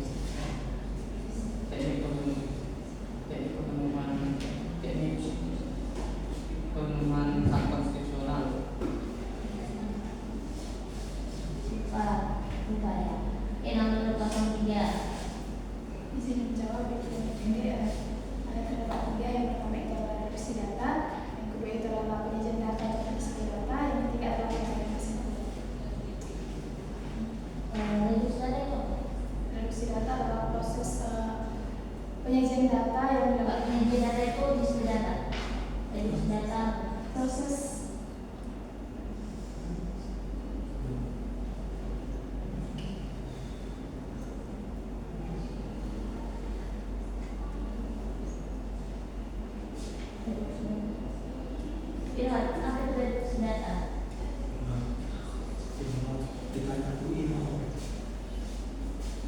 Data itu merupakan adalah data yang kita beri melalui wawancara. Pak Is. Yang kita ambil dari data wawancara, kemudian yang kedua ada analisis data. Kemudian kita menganalisis data tersebut sehingga menjadi pembahasan, dan ketiga itu penarikan kesimpulan. Itu penarikan kesimpulan. Kesimpulan yang kita ambil dari keseluruhan isi dari bab 1, bab 2 dan kemudian itu saja. Oke, kesimpulan berarti keseluruhan. Pak Is, coba ungkapin apa itu ketiga dari analisis data. Ketiga yang saya pahami Bu, yang pertama ada yang reduksi, yang kedua itu ada observasi, yang kedua itu ada display data, dan yang ketiga itu adalah penarikan kesimpulan. Saya cukup. Oke, jadi ada 3 teknik analisis datanya ya. Yang pertama itu reduksi data, berarti kita mengumpulkan data serta-merta kita dapat dari hasil wawancara dan observasi. Nah, sebelum kita dapat data ini, kita displaykan atau kita sajikan ya dalam bentuk tabel yang lebih sistematis dan mudah dipahami. Nah, setelah itu kita masuk tahapan ketiga, verifikasi data atau penarikan kesimpulan. Nah, jadi di situ kita tarik kesimpulannya bukan secara keseluruh ya, tapi dari reduksi dan display data. Nah, apa kesimpulan yang kita dapatkan, tapi itu adalah inti dari penelitian kita.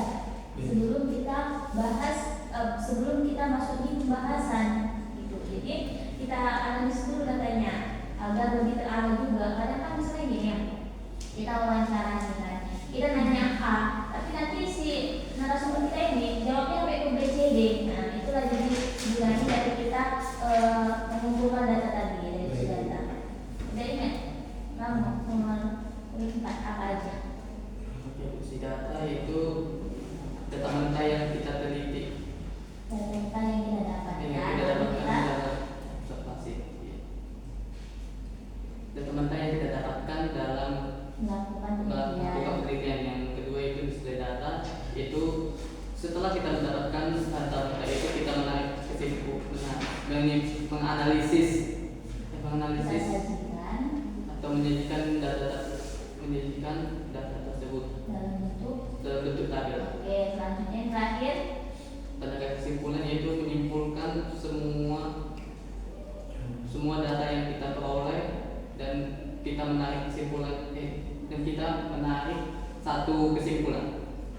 bedanya verifikasi data atau penarikan kesimpulan di teknik analisis data dengan kesimpulan di bab 5 itu apa? Menurut kamu? Bedanya verifikasi data atau penarikan kesimpulan di teknik analisis data 3 dengan kesimpulan di bab 5. Bedanya itu verifikasi data itu kita cuma menyimpulkan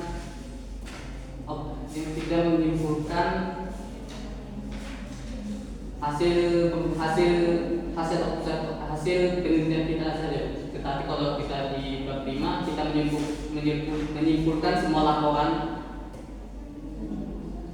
laporan penelitian kita. Oke, terima kasih. Nomor 06, coba. Ini dia bedanya penarikan kesimpulan di verifikasi dengan keseluruhan.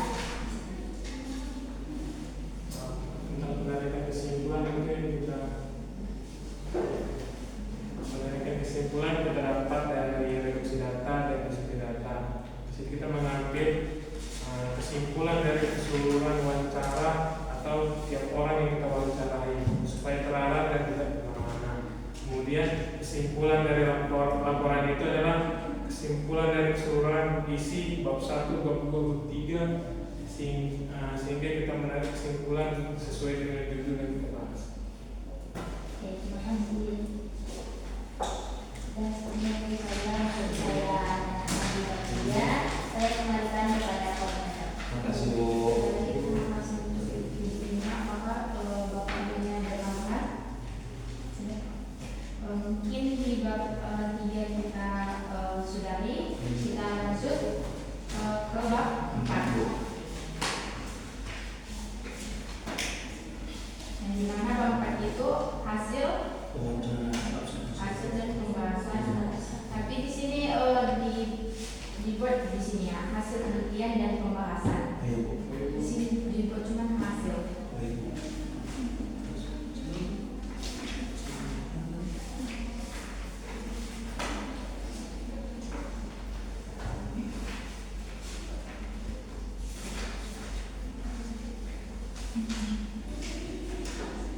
Di bagian deskripsi lokasi penelitian ini ada ditambahkan sejarah panti asuhan tulang enggak ya, kalian tambahkan ya.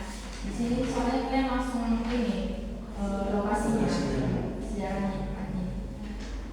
Tadi kan sudah dijelaskan apa itu reduksi, apa itu display data, verifikasi data.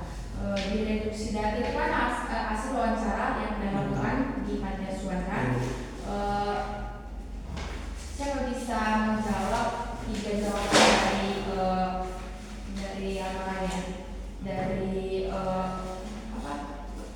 dari subjek penelitian kalian. 3 jawaban dari mereka. Saya bisa menjawab. Nah, kalian dapat hasil wawancaranya. Apa yang mereka katakan? 3 aja. Dari pengurus atau Terserah ya. Izin Bu, kalau satu orang satu jawaban, apakah boleh? Iya, kalian kan kalau melakukan wawancara ada berapa? 12 kan? 12. Nah, kalian nanti menentukan, saya disuruh 3 jawaban dari mereka. Nah, dari Sianu boleh. Maksudnya Bu izin apakah boleh dijawab? Misalkan ibu kita 3, misalnya dari D1, D1 itu apakah Kalian boleh? yang ngatur atau saya? Dari bertanya Bu apakah boleh itu? Nah, saya mau ke 08. baik menurut responden yang bernama Imam Maulana, pemahaman mereka di panti asuhan terkait hak pilih dan mekanisme pemilu masih terbatas dikarenakan kurangnya pendidikan politik dan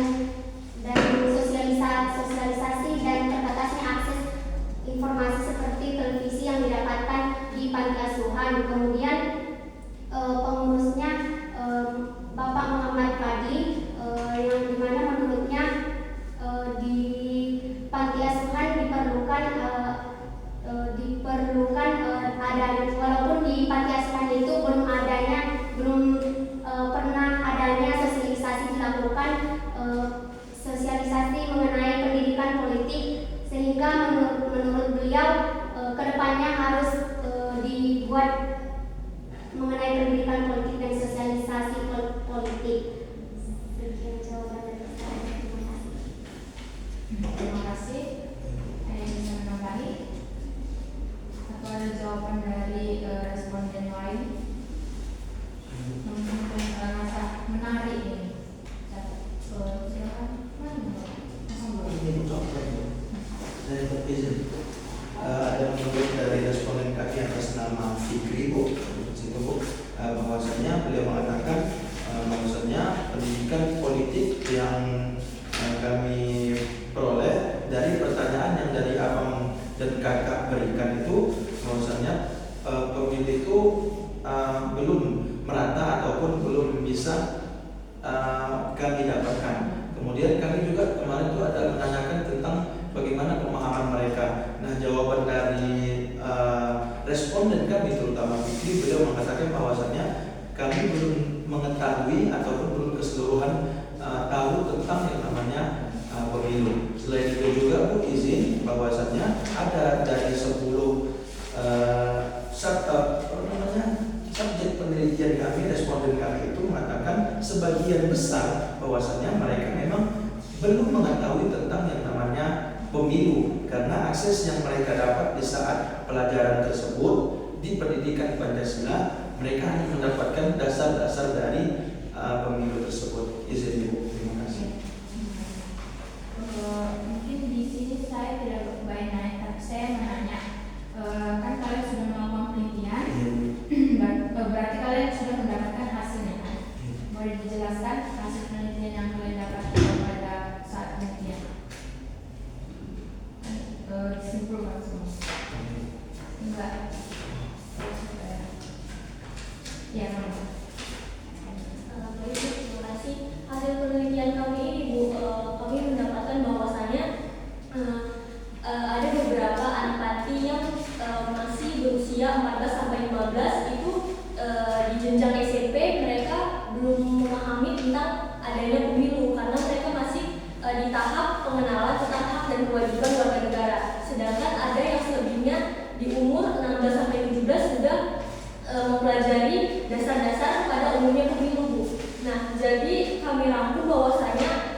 Silakan. Baik, terima kasih Bu izin menjawab. Dari hasil penelitian kami ini kami harus adanya sosialisasi dan pendidikan politik yang dimana harus mengadakan sosialisasi terhadap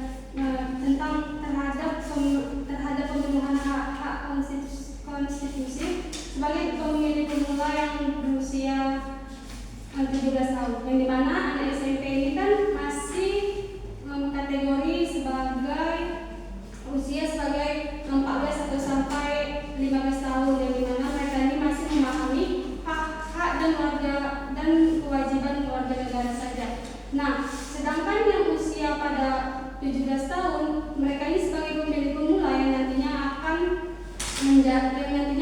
memilih di masa yang akan mendatang di tahun 2029, Bu.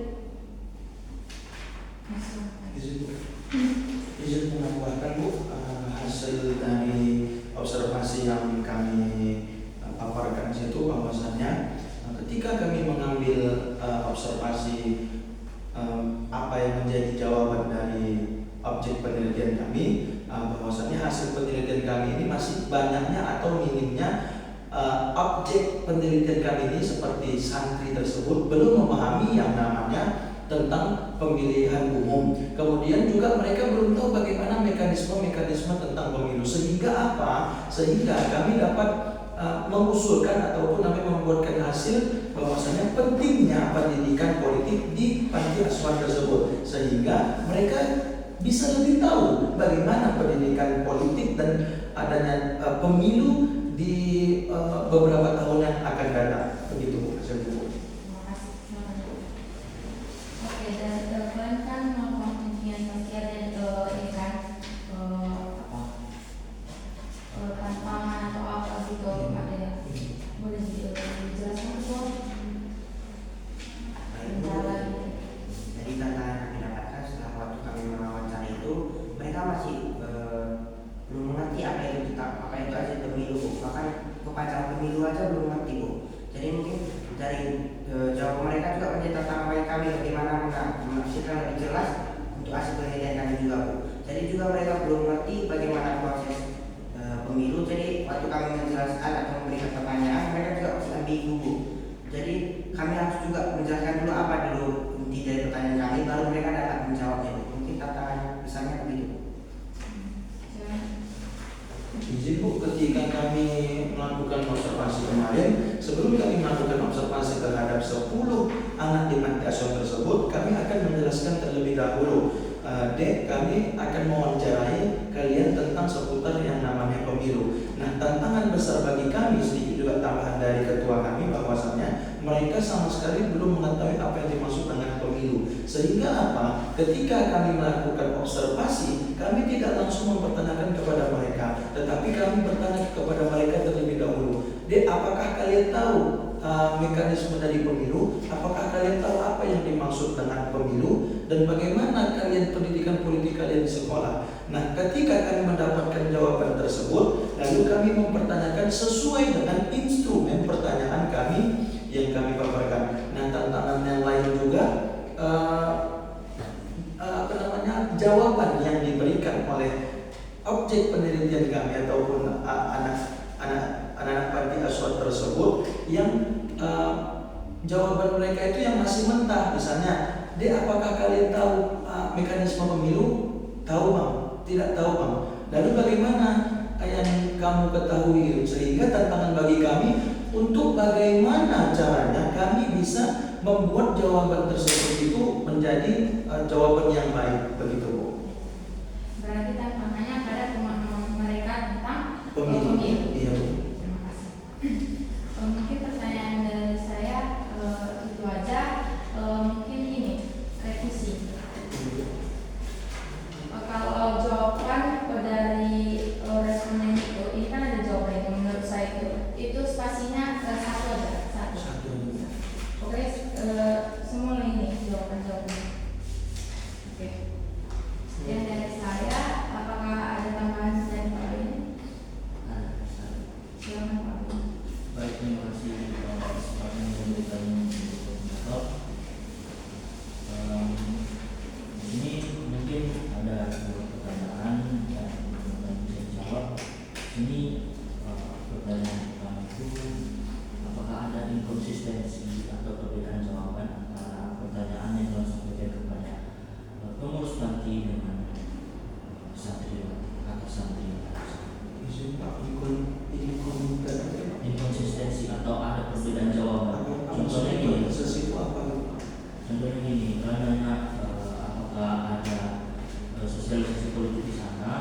atau pengurus parti menjawab iya, tapi santrinya itu menjawab tidak.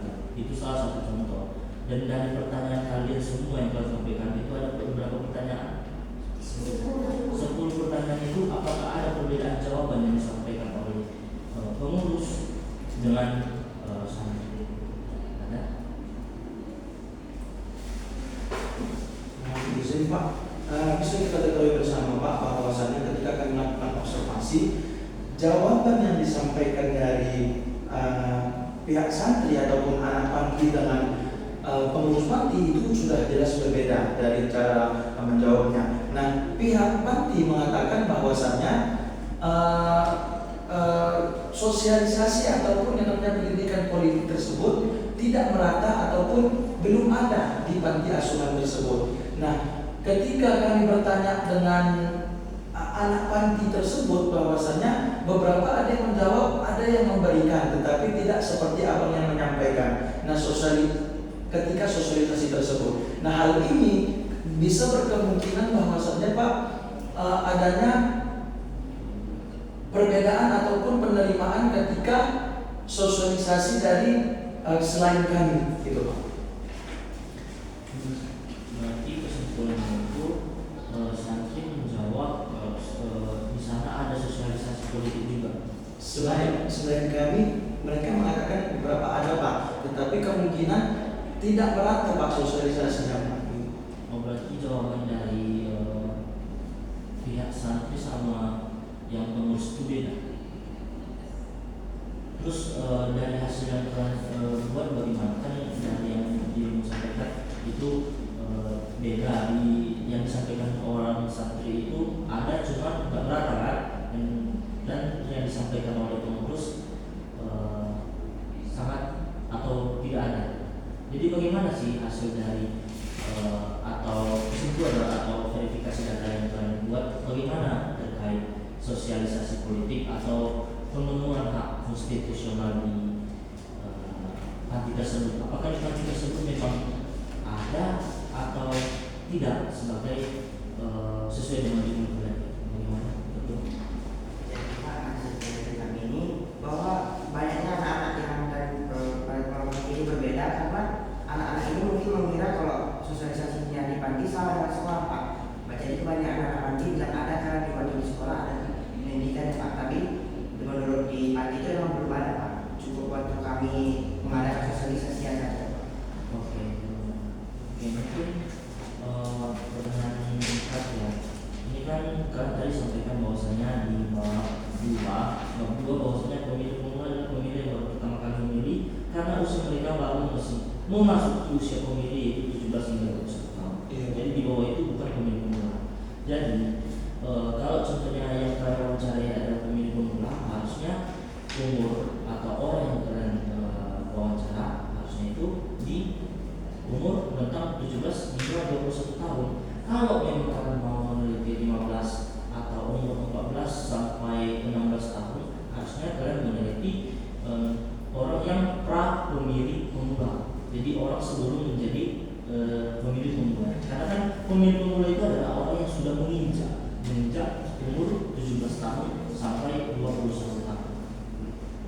Tapi kan dia Pak akan memilih juga nantinya Pak ketika dia di umur 17 tahun Pak. Iya, akan memilih. Sedangkan status mereka sebagai pemilih pemula masuk di umur 17 tahun.